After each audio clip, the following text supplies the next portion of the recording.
Tammany Parish councilman wants to limit the number of convicted sex offenders living under one roof. And Maddie Kurth breaks down the proposed ordinance heading to a council vote tomorrow evening. Whatever you put this many sex offenders in such a small area, and statistically you're going to have an issue. St. Tammany Councilman Joe Impastato wants to change the rules for housing for sex offenders. Impastato says there are at least 12 residential addresses that house sex offenders in the Lacombe area. According to the National Sex Offender Registry, 211 sex offenders live in a 3-mile radius of Lacombe.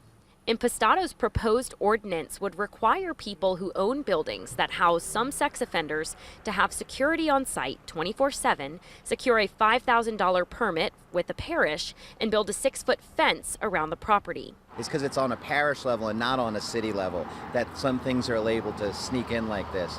So we're hoping that this new ordinance that we're introducing is going to take the financial incentive out of creating these types of sex offender compounds. You might well keep them all in prison. If you send them out here and put them behind a fence and have somebody watch them like they do in prison, they might well keep them there. Abraham Williams rented a room in this home off Highway 434 to convicted sex offender Nicholas Tranchant.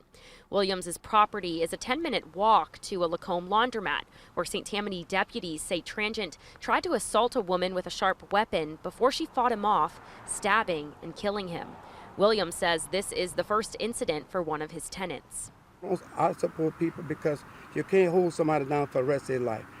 One make mistake, you can't do the whole community for that, say that they're doing wrong. Nobody really wants to talk about these things because you sound like you're sympathetic to the sex offenders, but in the end, by making them more stable, you might be making the public more safe. Frank Palestina spent 25 years in law enforcement checking in on sex offenders in the New Orleans area.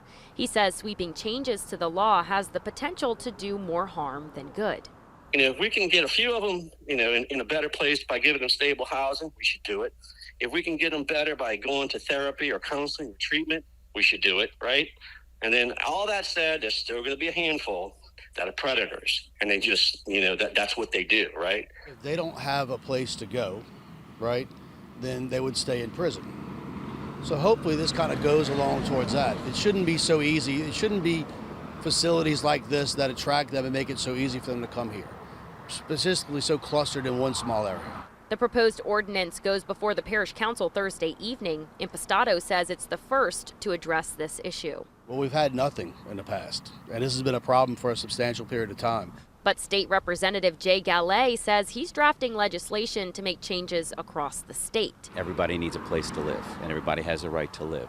So I'm trying to work around an alternative to where we can put them and not infringing upon anybody's constitutional rights. But it's not fair that these sex offenders living in our area are infringing on people's sense of safety. Reporting in Lacombe, Maddie Kurth, Fox 8, Local First.